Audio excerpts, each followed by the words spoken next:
Hello mga sis! Ito na naman tayo for today's video ay luto-lutuan na naman tayo. So napaka-basic lang at masarap ang ating ulam for today. Tayo ay magpipirito lang ng pork chop. Yan, yung pork chop na yan ay binabad na natin yan ng 48 years sa toyo na may kalamansi. At ngayon naman ay ipipirito natin sa butter. O di ba? Bonggang-bongga talaga ang ating ulam ngayon kahit bagyo, kahit naulan.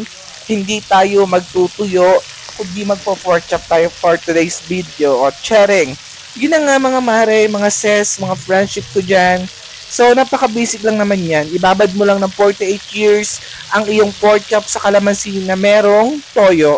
At after that, pwede mo na siyang ipirito. So, yung ordinary yung pork chop lang na pinipirito ang ating labanan ngayon. Kapag alam niyo namang medyo okay na, pwede mo na nga baliktarin. At syempre, sa medium heat lang natin lulutuin yan mga sis. Para hindi masyadong masunog ang ating pork chop. O di ba nakita niyo naman sobrang sarap at kung nagustuhan mo, halika na kain na tayo. And please follow and share and love lang. Love you!